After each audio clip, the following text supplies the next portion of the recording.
Hello दोस्तों, नमस्कार। मैं हूं बजरंगी लाल और आप देख रहे हैं बजरंगी लाल यूपीपीसीएल यूट्यूब चैनल।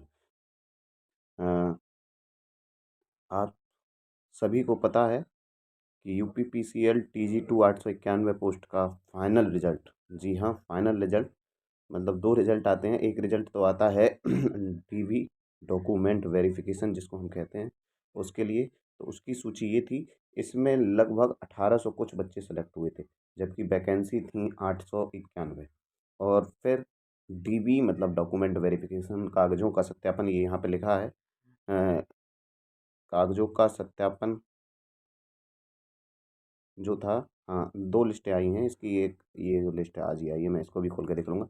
कागज़ों के सत्यापन वाली बात पे चलते हैं हम। कागज़ों के सत्यापन के लिए ये लिस्ट थी, उसके बाद ये, और ये शायद नोटिस कल आया है, मैंने साइट को संशोधित करके देखा नहीं है। तो इसको भी खोल के देख लेते हैं। पहले तो आप जितने भी भाई इसमें सेलेक्ट हुए हैं, इस वाली लिस्ट में जितने भी भाई सेलेक्ट हुए हैं, आप फाइनल सेलेक्ट हो गए हैं। इस लिस्ट को हम खोल कर देख लेते हैं और कोई भी दिक्कत वाली बात इसमें नहीं है। देखिए, इसको हम पढ़ लेते हैं डिटेल में। उत्तर प्रदेश पावर कॉरपोरेशन के अंतर्गत तकनीशियन विद्युत के रिक्त पदों पर सीधी भर्ती हेतु विज्ञापन संख्या, इतने विज्ञापन संख्या एक होता है जिसके मतलब जिसके अकॉर्डिंग आपकी ज्वाइनिंग वगैरह होगी, सब पे यही लिख के आएगा।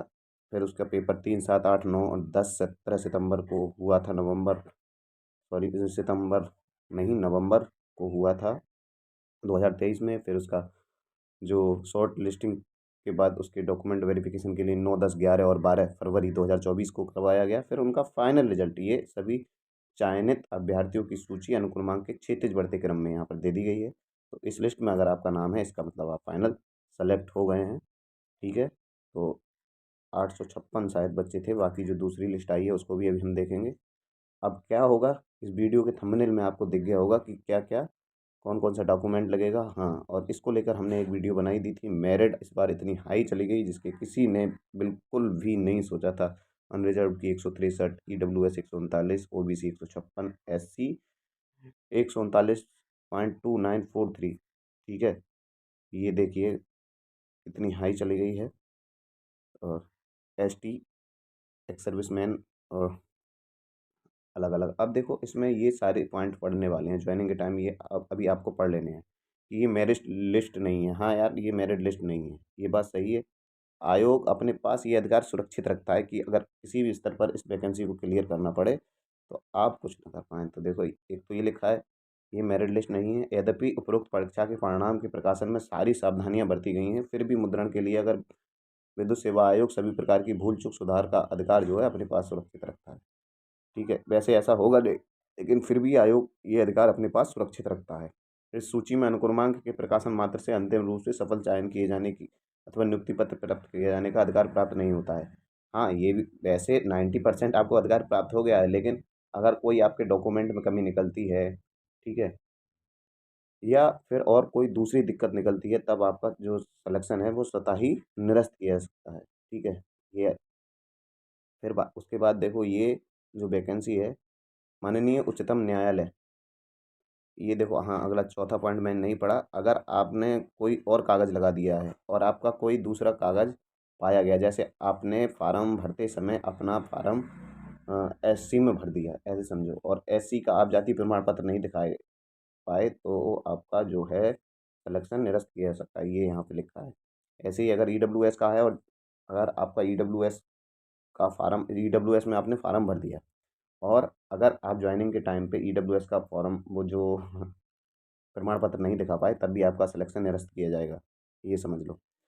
फिर पांचवा पॉइंट है, माननीय उच्चतम न्यायालय special leave petition diary number इतने इतने दुर्गेश श्रीवास्तव बनाम विद्युत सेवा आयोग में पारित निर्णय 12/10/2022 में प्रदत्त निर्देशानुसार 29 नग वादी गणों TG2 को विद्युत वर्तमान पदनाम तकनीशियन विद्युत के पद पर नियुक्त किए जाने के कारण केवल 852 पद पर ही चयन सूची निर्गत की गई है। मतलब इससे पहले की कोई वैकेंसी थी, शायद वो हमारी वाली वैकेंसी हो सकती है 608, उसमें क्या था, ये दुर्गेश श्रीवास्तव जो थे, इन्होंने ये कोर्ट चले गए थे।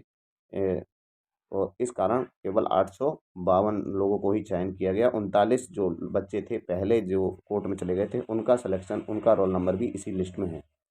चयनित, यदि किसी अभ्यर्थी द्वारा किसी भी स्तर पर अनुचित साधनों का प्रयोग, मतलब अगर किसी ने कोई भी काम गलत किया, अभी भी समझ रहे हो, तब भी उसका सिलेक्शन निरस्त हो जा सकता है। मतलब कोई जाति प्रमाण पत्र या अपनी पहचान बदलवाई हो, कुछ भी किया हो, यदि किसी अभ्यर्थी द्वारा अनुचित साधनों का प्रयोग का कोई मामला प्रकाश में आता है तो उसका जो है सिलेक्शन तत्काल निरस्त कर दिया जाएगा। ये भी बात है अभी। ठीक है। चयनित अभ्यर्थी को नियुक्ति पत्र प्रदत्त अधिकारी के हिसाब से दिए जाएंगे। प्रदत्त अधिकारी एक्शियन होते हैं। अगर आप ऐसी ऑफिस में तैनात होंगे तो ऐसी साहब आपको नियुक्ति पत्र देंगे। बाकी इसकी जो दूसरी लिस्ट है उस पर बात कर लें। इसकी जो दूसरी लिस्ट है शायद कल अपडेट हुई है, मैं वीडियो रिकॉर्ड कर रहा हूँ उससे एक दिन पहले, मतलब 17 तारीख को। इसमें क्या है, इसमें भी देख लेते हैं। इसमें क्या है, विद्युत सेवा आयोग इस कार्यालय के इतने कार्यालय के, एक मिनट, विज्ञापन संख्या 10 वे 2022 तकनीशियन विद्युत के विरुद्ध कार्यालय के पत्र संख्या इतने, इलेक्ट्रिकल दिनांक वेबसाइट अपलोड की गई। तकनीशियन विद्युत चयनित अभ्यर्थियों की सूची अनुक्रमांक मात्र दिवस अनुक्रमांक संख्या इतने के स्थान पर इतना अंकित हो गया। ठीक है। मतलब इन्होंने क्या किया, एक रोल नंबर गलत अंकित हो गया था, तो ये बच्चा बेचारे का सिलेक्शन दिख नहीं रहा होगा, ये परेशान हो गया होगा, तो क्या क्या किया, इसके स्थान पर ये अंकित हो गया। अतः उक्त पत्र द्वारा अपलोड की गई तकनीशियन विद्युत चयनित अभ्यर्थियों की अनुक्रमांक सूची में इतने के स्थान पर इतना पढ़ा जाए, पढ़ा जाए तथा अनारक्षित वर्ग हेतु कट ऑफ 163.6428 के स्थान पर 163.5338 पढ़ा जाए। मतलब कट ऑफ और बढ़ गई। उक्त के अतिरिक्त अन्य विवरण यथावत रहेंगे। मतलब इसके अतिरिक्त जो इससे पहले वीडियो में आपने लिस्ट देखी होगी वो सेम रहेगी। मतलब भैया एक बच्चा बड़ा है, बच्चा बड़ा क्या है कि ये रोल नंबर गलत अपडेट हो गया, तो इस कारण अब रोल नंबर ये उसकी जगह पढ़ा जाए और कट ऑफ पॉइंटों में घट गई, थोड़ी बढ़ नहीं गई, घट गई। मतलब कट ऑफ 163.64 थी तो अब कितनी है, 163.53। ठीक है। अब मैं आपको ये बता देता हूँ कि अब क्या होगा, जो जो लोग सेलेक्ट हो गए उनके लिए अब क्या होगा। जो जो लोग सेलेक्ट हो गए हैं उनके लिए एक बार फिर से बहुत सारी बधाइयाँ, अब आप घर पे बता सकते हैं। लेकिन मैं तो ये कहूँगा कि जब तक फाइनल ज्वाइनिंग नहीं हो जाए तब तक नहीं बताएं। ठीक है। उनके लिए अब क्या क्या करना है, जो जो बच्चे सेलेक्ट हो गए हैं उनके लिए अब क्या क्या करना है, इसको लेकर ये वीडियो है। और इस वीडियो में इतनी देर तो अभी पृष्ठभूमि तैयार की गई थी ताकि आप समझ लें कि क्या और किस आधार पर वीडियो बनाई गई है। अब आगे क्या करना है उसको लेकर अभी बता देते हैं। ठीक है, चलो शुरू करते हैं।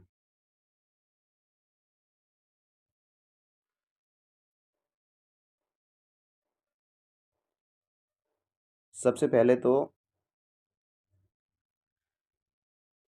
फाइनल लिस्ट में रोल नंबर आ गया, अब क्या कह रहे हैं।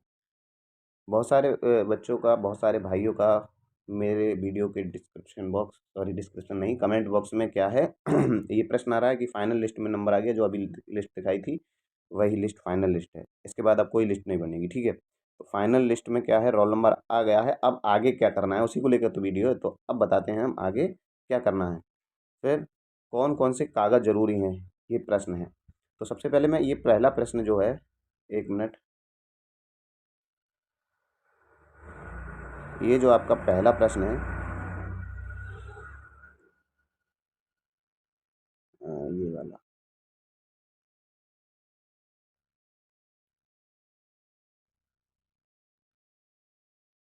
हाँ, तो ये प्रश्न जो है इसका उत्तर दे देता हूँ कि फाइनल लिस्ट में रोल नंबर आ गया, अब आगे क्या करें, या अब आगे क्या होगा, आगे क्या होगा, आगे क्या होगा। तो साहब अब आगे ये होगा कि अब आपको डिस्कॉम अलाउटेड होंगे।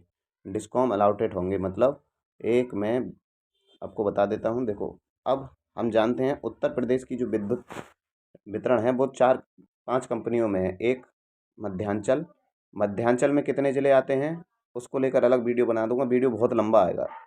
मध्यांचल, ठीक है, शॉर्ट में लिख दे रहा हूँ मध्यांचल, जिसको हम MVVNL कहते हैं, MVVNL सब अंग्रेजी में लिख देता हूँ कि वैसे आएगा नहीं। फिर दूसरा है मध्यांचल में कौन कौन से ज़िले हैं, इसको लेकर एक बार सुन लीजिए आप। बरेली, बदायूं, शाहजहाँपुर, पीलीभीत, लखीमपुर खीरी, सीतापुर, हरदोई, ये सब मध्यांचल। इवन डेट लखनऊ, अम्बेडकर नगर तक, बदायूं से शुरू होकर मध्यांचल और अंत खत्म होता है अम्बेडकर नगर पर। ठीक है। मध्यांचल के बाद दूसरा है पश्चिमांचल। पश्चिमांचल जो दिल्ली के आसपास के, दिल्ली के आसपास के जितने भी ज़िले हैं वो सब पश्चिमांचल में आते हैं, जिस इसको PVVNL PBVNL कहते हैं, पश्चिमांचल विद्युत वितरण निगम लिमिटेड। ऐसे ही मध्यांचल का है मध्यांचल विद्युत वितरण निगम लिमिटेड। तो PBVNL वाला क्या है, PBVNL में आपको लिए गाजियाबाद, नोएडा, बुलंदशहर, संभल, मुरादाबाद, रामपुर, ये सारे ज़िले पश्चिमांचल में हैं। तो आप अगर इन ज़िलों से बिलोंग करते हैं तो आप जो अब आपसे क्या भरा जाएगा, बीच में ही बता देता हूँ। अब आपसे डिस्कॉम चॉइस मांगी जाएगी। आपके मेल पे जो आपने मेल फार्म भरते हुए रजिस्टर्ड की होगी, उस मेल पे हमारे लोगों की वैकेंसी में तो यही हुआ था, आपकी मेल पे एक प्रोफार्मा आएगा, चाहे आज कल परसों कभी भी आ जाए, जल्दी ही आएगा, क्योंकि बहुत तेज़ी से पोस्टिंग करवाने के मूड में है सरकार इसलिए क्योंकि अब आचार संहिता लग जाएगी। तो जल्द ही हो सकता है आज ही आ जाए या कल आ जाए किसी के में आ जाए तो वो मुझे बता दे, मुझे शेयर कर दे वीडियो के माध्यम से, मैं उसको लेकर वीडियो बना दूंगा, ठीक है। तो फिर उसकी क्या करना है, उस वो सॉफ्ट कॉपी के रूप में आपको मेल पर प्राप्त होगा। उसको क्या करना है, किसी भी साइबर कैफ़े पर जाकर उसकी हार्ड कॉपी निकलवानी है और उसमें डिस्कॉम आपको भरने हैं। डिस्कॉम भरे हुए होंगे, उस पे आपको वरीयता देनी है, प्रथम पे कौन सा रखना है, द्वितीय पे कौन सा रखना है, तृतीय पे कौन सा रखना है। तो मैंने 2 डिस्कॉम बता दिए, मध्यांचल, पश्चिमांचल, ठीक है। और जो बाकी के डिस्कॉम हैं वो कौन-कौन से हैं, तो बाकी के डिस्कॉम हैं मध्यांचल, पश्चिमांचल के बाद दक्षिणांचल। दक्षिणांचल में क्या है, बुंदेलखंड का जो इलाका है, आगरा, अलीगढ़, महोबा, झांसी, ललितपुर, ये सारे दक्षिणांचल में आते हैं। इन ज़िलों को आप अगर बिलोंग करते हैं तो पहली चॉइस पे दक्षिणांचल रखेंगे, ठीक है। मतलब इसके अतिरिक्त और भी ज़िले हैं, उसको लेकर एक मैं मुझे वीडियो बनानी पड़ेगी। वीडियो क्या यार, सारे देखने पड़ेंगे साइड पे, ऐसे तो मुझे भी याद नहीं है, ठीक है। दक्षिणांचल, अब बचा क्या, पूर्वांचल। तो जो पूर्वांचल के ज़िलों को बिलोंग करते हैं, हमारे भोजपुरी में बोलने वाले भैया, अ, उन सभी को पूर्वांचल में बनारस, गाजीपुर, गोरखपुर, देवरिया, ये सभी ज़िले, अगर मैं सही हूँ तो, मैं सही हूँ मुझे पता है ये सभी पूर्वांचल में आते हैं, इलाहाबाद भी, ठीक है। तो आप अगर इन जिलों से बिलोंग करते हैं तो पूर्वांचल विद्युत वितरण निगम, मतलब PUVNL, ध्यान रखें, पूर्वांचल और पश्चिमांचल में सिर्फ यू और बी का अंतर है, ठीक है। इनकी आप पोस्टिंग सबसे पहले भरेंगे, पोस्टिंग क्या, इनकी आप चॉइस जो है सबसे पहले भरेंगे। तो क्या होगा, जिले पता लग गया कौन कौन सा किस किस में है, अंदाजन मैंने बता दिया, चारों डिस्कॉम। हाँ, इसके अतिरिक्त कानपुर शहर की जो सप्लाई है, कानपुर शहर की कैस्को कंपनी है जो दक्षिणांचल के अंतर्गत काम करती है, सभी का मुख्यालय अलग अलग है। पश्चिमांचल का मुख्यालय मेरठ में है, ठीक है। ऐसे ही मध्यांचल का मुख्यालय लखनऊ में है, बनारस मुख्यालय है पूर्वांचल का, दक्षिणांचल का मुख्यालय आगरा में है। तो ठीक है, इन सभी को अब क्या है, जो जोन लिस्ट, अब आपको जोन आवंटित कर दिए जाएंगे। जोन हर डिस्कॉम में, सॉरी जोन नहीं, पहले डिस्कॉम अलाउट किए जाएंगे, गौर से सुनिएगा। पहले डिस्कॉम अलाउट किए जाएंगे और हर डिस्कॉम की अलग अलग साइड है। MBBNL की MBBNL साइड है, PBBNL की PBNL साइड है। MBBNL ऑफिस ऑर्डर वाली साइड पर जाएंगे तो वहाँ आपकी जो डिस्कॉम की लिस्ट है उसमें आपका अब नाम भी होगा, रोल नंबर के साथ आपका रोल नंबर, पिताजी का नाम, कौन से ज़िले को बिलोंग करते हैं, डेट ऑफ बर्थ कितनी है और कौन सा जिला, मतलब कौन सा डिस्कॉम आपको अलाउट हुआ है। ये हो सकता है UPPCL की साइड पे दे दें, मेन वाली पे, या सभी डिस्कॉम को की साइड पे ये डाल देंगे, ठीक। तो अब आपको क्या होगा, डिस्कॉम अलाउटेड हो जाएंगे, पहले आपके मेल पर वो प्राप्त होगा और उसमें आपको डिस्कॉम भर देने हैं कि कौन कौन से में हमें पोस्टिंग चाहिए। फिर ये ज़रूरी नहीं है कि आपकी मर्ज़ी से दे दी जाए, ये भी ज़रूरी है कि उस डिस्कॉम में उतनी वैकेंसियाँ खाली रिक्त हैं या नहीं है। पता चले कि सभी लड़के मध्यांचल डाल दें या सभी लड़के पश्चिमांचल डाल दें। पश्चिमांचल में मान के चलो उनको रिक्वेस्ट पहले नंबर पर प्राप्त हुई, मतलब सबसे ज़्यादा रिक्वेस्ट, 100 रिक्वेस्टें प्राप्त हो गई पश्चिमांचल की, जबकि पश्चिमांचल में वैकेंसी 50 ही हैं। तो ऐसा तो नहीं है कि 100 लड़कों को पश्चिमांचल में ले लेंगे। तो इसलिए ये नहीं है कि आप सोचे, फिर बाद में आप सोचेंगे कि यार मुझे तो मेरे ज़िले में पोस्टिंग मिली नहीं, नंबर के अकॉर्डिंग या इसके अकॉर्डिंग, हाँ नंबर के अकॉर्डिंग देखा जाता है, परंतु वैकेंसियाँ उस डिस्कॉम में होनी चाहिए, ठीक है। उसके बाद उसको आप उसी मेल पर वापस कर देंगे। उस मेल पर वापस करने के बाद फिर 1 से 2 दिन के अंदर या 1 सप्ताह के अंतर्गत, 1 सप्ताह लगेगा नहीं क्योंकि आचार संहिता जल्दी लग जाएगी, 1 से 2 दिन के अंतर्गत आपको फाइनली डिस्कॉम अलॉटेड कर दिए जाएंगे। और जब डिस्कॉम अलॉटेड हो जाएंगे फिर आपको क्या होगा, डिस्कॉम अलॉटेड हो जाएंगे फिर आपको जोन अलॉट होगा। जैसे हर डिस्कॉम जोन में विभाजित होता है। तो मैं अपना बताऊं, मैं मध्यांचल के बरेली जोन में पोस्टेड हूँ। ऐसे ही जो पश्चिमांचल में जाएगा उसके लिए अलग अलग जोन होगा, मुरादाबाद जोन, मेरठ जोन, ऐसे करके, ऐसे ही जो पश्चिम पूर्वांचल में जाएगा उसके लिए इलाहाबाद जोन या बनारस जोन, ऐसे करके अलग अलग जोन होंगे। ठीक है, तो जोन आवंटित होगा। जोन के बाद फिर आपको सर्किल आवंटित होगा। सर्किल को विद्युत विभाग में मंडल कार्यालय कहते हैं, जहाँ एसी साहब बैठते हैं। एसी साहब मतलब सुप्रीडेंटिंग इंजीनियर, मतलब अधीक्षण अभियंता। अधीक्षण अभियंता, एसी साहब को हम अधीक्षण अभियंता कहते हैं।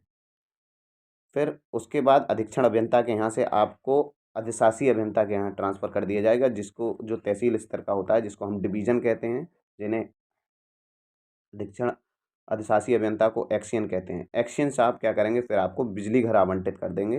बस बिजली घर जाना है, और बिजली घर जाके जेई साहब को एक आख्या दे देनी है कि मैं इतनी इतनी वैकेंसी में ये वो जो वैकेंसी का नंबर उस पर लिखा है, विद्युत सेवा आयोग द्वारा जारी की गई ये वैकेंसी, ऐसे एक एप्लीकेशन दे देनी है, उनको आख्या दे देनी है, आपकी ज्वाइनिंग हो जाएगी। ज्वाइनिंग लेटर आपको एक्सियन साहब के यहाँ से मिलेगा। ठीक है, एक्सियन साहब ही आपके ज्वाइनिंग अधिकारी होंगे।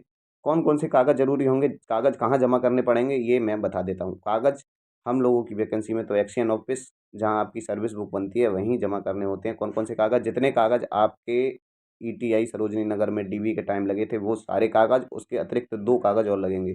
दो कागज़ और कौन कौन से लगेंगे, तो एक लगेगा मेडिकल फिटनेस। मेडिकल फिटनेस कहाँ से, ऐसे ही गांव के मोहल्ले के बाहर कोई झोला छाप डॉक्टर बैठा होगा, उससे नहीं बनवाना है। ये केवल सीएमओ द्वारा बना हुआ होना चाहिए। जिला मुख्य चिकित्सा अधिकारी जो होता है, उसके द्वारा बना हुआ मेडिकल सर्टिफिकेट। दूसरा, अंतिम शिक्षा जहाँ से आपने प्राप्त की है। अंतिम शिक्षा मतलब अगर आपने लास्ट आईटीआई प्राप्त करी है, तो जहाँ से अंतिम शिक्षा प्राप्त की है, वहाँ से चरित्र प्रमाण पत्र, जिसको हम करेक्टर कहते हैं। अगर आपने अंत में डिप्लोमा किया है, तो डिप्लोमा वाला करेक्टर सर्टिफिकेट उस संस्थान से प्राप्त करेंगे। ठीक है, बस। तो ये दो चरित्र प्रमाण पत्र मैं लिख देता हूँ यहाँ पर, चरित्र प्रमाण पत्र।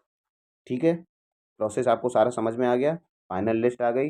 लिस्ट के बाद अब आपके मेल पर एक डिस्कॉम चॉइस के लिए भेजा जाएगा। डिस्कॉम चॉइस के बाद फिर आपको एक लिस्ट प्राप्त होगी। उस लिस्ट में आपको जोन आवंटित कर दिया जाएगा। जोन के बाद फिर सर्किल आवंटित हो जाएगा। सर्किल के बाद डिवीज़न, और डिवीज़न के बाद आपको बिजली घर। लेकिन ये जो कागज़ हैं, ये सारे कागज़ लेकर आपको डिवीज़न पर जाना है। हो सकता है 1% हम लोगों को जाना पड़ा था, हो सकता है आपको अधीक्षण अभियंता के यहाँ भी जाना पड़े, मतलब एसी ऑफिस, क्योंकि वहाँ जाके ही आपको पता लगेगा कि कौन सा डिवीज़न आपको आवंटित हुआ है। अधीक्षण अभियंता मतलब एसी ऑफिस की जो लिस्ट है, वो नेट पर प्रकाशित नहीं होती, ना ही वो लेटर घर पे भेजा जाता है। बहुत रेयर केस में घर पे भेजा जाता है भैया, लेकिन हमको सबको तो ज्वाइनिंग जल्दी पड़ी है कि जल्दी हमें तनख्वाह मिलनी शुरू हो। तो जोन लिस्ट जारी होने के बाद आपको जब सर्किल लिस्ट जारी होगी, तो अपने अपने सर्किल ऑफिस पर पहुंच जाएं। ठीक है, वीडियो लंबा हो रहा है मुझे पता है, लेकिन आपको जब तक डिटेल में नहीं बता दूंगा, ऐसे समझ में नहीं आएगा, इसीलिए मैं डिटेल में बता दे रहा हूँ कि जब आपको ज़िला आवंटित हो जाए, तो ज़िले में जहाँ एसी साहब बैठते हैं, वहाँ आप पहुँच जाएँ, और वहाँ आपको पता लग जाएगा। वहाँ बाबू लोग सब लोग बता देंगे कि कौन सा आपको डिवीज़न अलाउड हुआ है। फिर डिवीज़न पे पहुँच जाएँ, जिसको हम अधिशासी अभियंता का कार्यालय कहते हैं। और डिवीज़न पे पहुँचने के बाद फिर आपको बिजली घर आवंटित हो जाएगा। डिवीज़न पर जाकर ये सभी कागज़ आपको पूरा वो सेट। इसके अतिरिक्त हाँ, सबसे ज़रूरी बात भैया, सैलरी काहे मिलोगे, इसके अतिरिक्त एक बैंक की पासबुक की फ़ोटोकॉपी, बैंक की पासबुक, और ओरिजिनल कागज़ भी लेके जाएँ जब ज्वाइनिंग करने जाएँ तो। और एक बैंक की पासबुक और pan card, pan card pan card भी ले जाएँ। ठीक है, क्योंकि जब आपकी सैलरी बढ़ते-बढ़ते आयकर, जब आपका टैक्स कटना शुरू हो जाएगा, तो वहाँ पैन कार्ड की भी ज़रूरत होगी। सैलरी तो बढ़ेगी, अब हर साल 3% बढ़ती है, इंक्रीज़मेंट लगता है। ठीक है, कौन कौन से कागज़ ज़रूरी हैं, ये प्रश्न भी आपका कंप्लीट हो गया। अब आगे क्या होगा, कैसे मिलेगी घर के पास पोस्टिंग, ये सब मैंने बता दिया। देखो, अब आपको डिस्कॉम अलॉटेड होंगे, शॉर्ट में लिख दे रहा हूँ, डिस्कॉम अलॉटेड होंगे। डिस्कॉम के बाद फिर आपको जॉन मिलेगा, जॉन। और जॉन के बाद फिर आपको ज़िला आवंटित किया जाएगा, ज़िला को जेड से लिख देते हैं। ज़िला के बाद फिर आपको डिवीज़न, डिवीज़न, डिवीज़न। ठीक है, और डिवीज़न के बाद फिर आपको बिजली घर, पावर हाउस, पीएच लिख देते हैं। ठीक है, तो समझो, दोबारा बताता हूँ। डिस्कॉम, डिस्कॉम आवंटित होगा।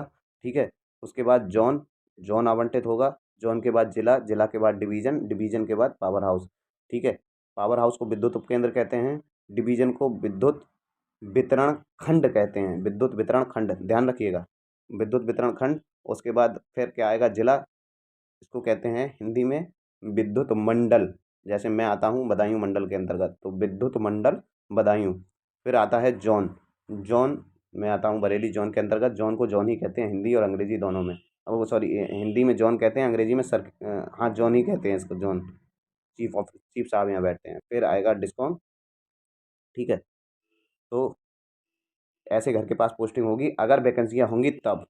जैसे ऐसे नहीं है कि आप अपने घर के पास वाले बिजली घर है, अपने घर के पास वाले डिवीज़न पे मांग रहे हैं पोस्टिंग और डिवीज़न में रिक्तियाँ हैं ही नहीं। वैसे तो सब जगह रिक्तियाँ ज़्यादातर हैं ही। चलो, अब अगला देखते हैं, अगली स्लाइड में क्या है। ट्रेनिंग कब और कहाँ होगी? तो ट्रेनिंग के लिए अभी एक अलग से वीडियो बना दूंगा। 5 मार्च से नया बैच जा रहा है। अगर तब तक आपकी पोस्टिंग हो जाती है तो एक्सीन साहब से कह के लेटर बनवा लीजिएगा कि साहब हमें ट्रेनिंग करनी है। ट्रेनिंग करने चले जाइए। कहाँ होगी ट्रेनिंग? वहीं होगी जहाँ सब लोगों की होती है। ट्रेनिंग को लेकर एक हमने वीडियो भी बना के डाल दिया है। जहाँ आपका डीवी हुआ है सरोजनी नगर में, लखनऊ सरोजनी नगर में डीवी होगा। डीवी जहाँ हुआ है वहीं आपकी ट्रेनिंग होगी। 1 महीने बिल्कुल फेल के खाइए पिइए, मस्ती करिए, पढ़ाई करिए डट के। वहाँ वहाँ बेसिक नीडेड डिपार्टमेंट में कौन सी चीज़ क्या होती है, कैसे डिपार्टमेंट का स्ट्रक्चर है, कैसे विभाग काम करता है, तुमको क्या काम करना है, ये सारी ट्रेनिंग 1 महीने के अंतर्गत दे दी जाएगी। मैं तो यूँ कहूँगा कि तब तक आपकी ज्वाइनिंग हो जाए। और आप सभी के सभी तो नहीं जा सकते। इस बार 75 बच्चे केवल एक बैच में बुलाए हैं। 75 लोग तो कम से कम ट्रेनिंग कर ही आएँ। बिना ट्रेनिंग बहुत दिक्कतें आती हैं। दिक्कतें बजरंगी लाल जब तक है आपको आने नहीं देगा। सारी डिटेल, सारी चीज़ें जो भी हैं मुझ पे आती हैं, मैं सब बता दूंगा। क्या आरडीएफ सीडीएफ होता है, फीडर क्या होता है, पावर हाउस कैसे चालू करते हैं, क्या क्या क्या आपकी रिस्पॉन्सिबिलिटी है, सब चीज़। ठीक है। उसके बाद सैलरी कितनी मिलेगी पहले माह? भैया ये सबसे ज़्यादा ज़रूरी काम। सैलरी कितनी मिलेगी पहले माह? तो अब हम आपको बता दें, ऑन एन अराउंडिंग इतने प्लस। अभी तक कितने कम कमा रहे थे भैया? इतने, उससे कितनी ज़्यादा सैलरी है ये देख लो। इतने प्लस होगी। कैसे सैलरी होगी कैलकुलेट करके आप देख लेना। ठीक है। सैलरी क्या होता है? 3% हर साल इंक्रीजमेंट लगता है। अभी आपको 2800 ग्रेड पे के हिसाब से नौकरी मिलेगी। 2800 ग्रेड पे है अभी आपका। फिर ये हर साल बढ़ता रहेगा, 800 रुपये बढ़ेगा। फिर मतलब एक साल जब कंप्लीट हो जाएगी फिर 28,800 हो जाएगा। अभी सैलरी क्या होगी? 28,000 रुपये आपका बेसिक पे होगा।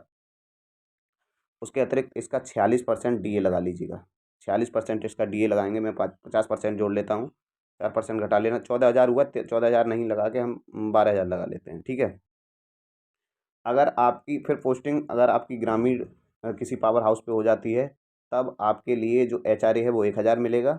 और अगर शहर में होगा, जैसे लखनऊ कानपुर में होती है तो 3,000 है। अलग अलग शहरों के अनुसार अलग अलग है। मुरादाबाद में अलग है, बदायूं में अलग है, संभल में अलग है, कासगंज में अलग है, ऐसे करके। 518 रुपये विद्युत का चार्ज करता है।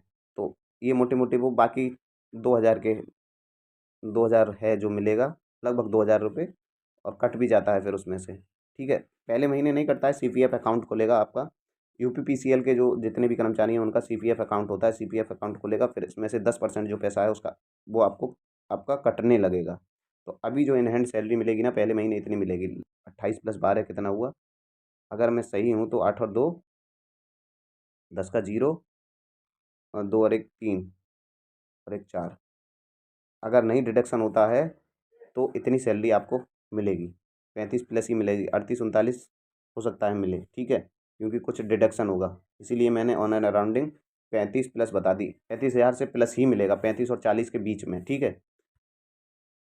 बाकी और भी कोई प्रश्न बन रहा हो तो आप मेरे इसी वीडियो के कमेंट बॉक्स में कमेंट कर देना। ठीक है। और जो लोग सेलेक्ट हो गए हैं उनके लिए एक बार फिर से बहुत सारी बधाइयाँ। हमारी दिया द्वारा दी गई जानकारी आपको कैसी लगी उसके लिए कमेंट बॉक्स में कमेंट करके ज़रूर बता देना।